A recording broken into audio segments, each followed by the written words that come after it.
Aquarius, hi! Welcome to Mr. Queen PH. At titignan natin ang energies na parating sa inyo ngayong full moon in Taurus. Ngayong November 16, 2024 at 5:28 a.m. Philippine time. So if you're interested in private readings, meron tayong promo ngayong November, 25% discount sa mga tarot reading services. Meron tayong link sa description at sa pinned comment. Paka-check nyo na lang information kung paano mag-book for a private reading. Okay, Aquarius. Let's see. Especially mga Aquarius rising.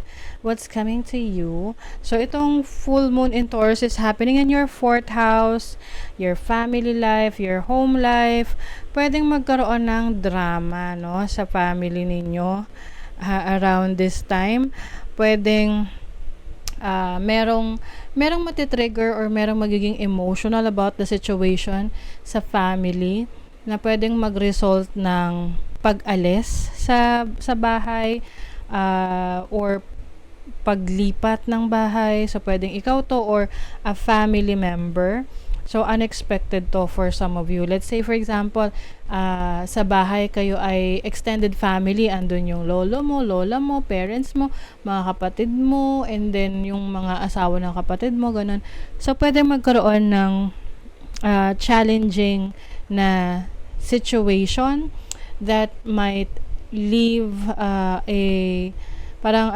that may lead to walking away doon sa family na yon. So, yung iba naman, pwedeng meron kayong parang I think yung iba bubukod ng bahay, ng tirahan, especially kung medyo toxic na yung environment sa tinitirahan ninyo. Usually mga extended family yan eh. So, maaring ikaw ay lilipat ng bahay or yung kung ikaw yung may family na maaring aalis na kayo sa poder ng parents mo to have your own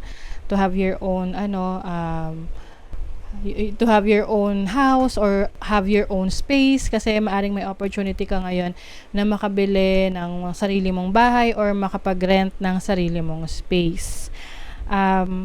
Some of you, maaring may mga changes na maaring mangyari pagdating sa career, sa trabaho ninyo, na kailangan may mag-sacrifice muna. Let's say, sacrifice sa work or sacrifice sa home life.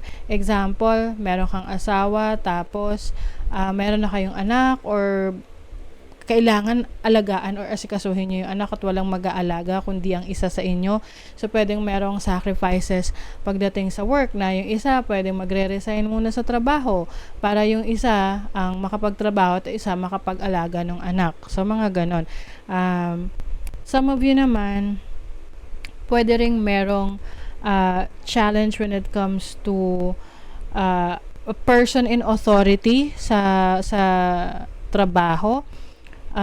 Lalo na kung ang mga dahilan nito ay issue or problems galing sa bahay. Let's say may mga nagkakasakit sa bahay or may family problems na naapektuhan yung performance sa trabaho. And alam naman natin na merong mga boss or merong mga superiors na parang hindi nila naiintindihan yon, na pwedeng maging reason para isuspend ka or para pwedeng kausapin ka na, ano bang gagawin mo, mag-resign ka na lang, mga ganon. Okay? But I see you na exploring other ways to earn money. Pwedeng may mga kino-consider ka ngayon na gawin para may kitain ka or meron kang ibang source of income aside from your job or your career. So, you might start your own business o kaya may mga iba ka pang gagawin na activities to earn money. Maraming pamamaraan. Oo. And I see that you have a lot of ideas ngayon. Maraming ideas na dumarating sa'yo. Especially that Moon and Uranus is trining your Pluto, which is in Capricorn in your 12th house. So, kumbaga, meron ka nang naiisip na pwede mong gawin para may bago kang experience or may bago kang pwedeng pagkakitaan. Okay, so there are some transformation here. Second house is also about your talents, your skills, your abilities. So pwedeng meron kang itatap in na talino, galing, abilidad, talento na kung saan pwede mo siyang maging source of income. Okay? You have the world. Ayan. So yung iba sa inyo, ano to parang the world is my oyster, 'di ba? Sabi nga nila, ang lawak ng pwede nating i-explore sa buhay natin. And I see you na, trying new things. Yung iba sa inyo, internet, may kinalaman sa online, or it can be online selling, content creation, kung ano-ano pang mga opportunities that you can earn money at the comfort of your home. Okay? You also have the High Priestess, so some of you are highly intuitive, no? So you can also use your instinct, your intuition in making major decisions sa buhay mo. Some of you, no, pwedeng you are into spirituality, yan yung i-explore mo na career path or other sources of income like tarot reading, astrology, or yung inner talent mo, na skills mo na pwede mong subukan, no, na pagkakitaan. You also have the Queen of Swords. So itong Queen of Swords is having discipline, no? So you are mas magiging disiplinado ka sa mga goals mo, na you really want to achieve your goals ng meron kang sinusunod na sistema.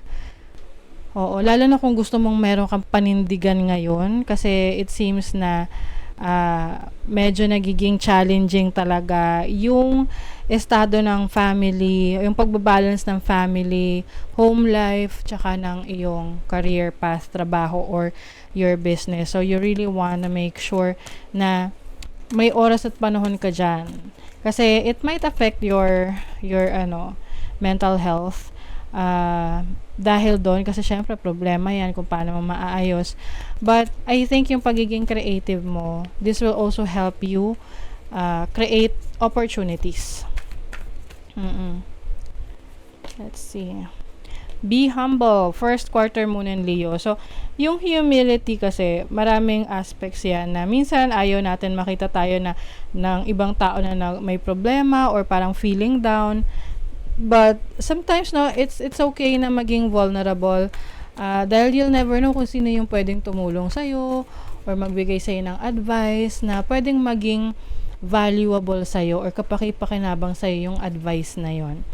Release your blocks. Yes, you are releasing your blocks, Aquarius. Ano man tong mga pumipigil sa'yo, naglilimita sa'yo, so you are now ready to explore your possibilities, your opportunities.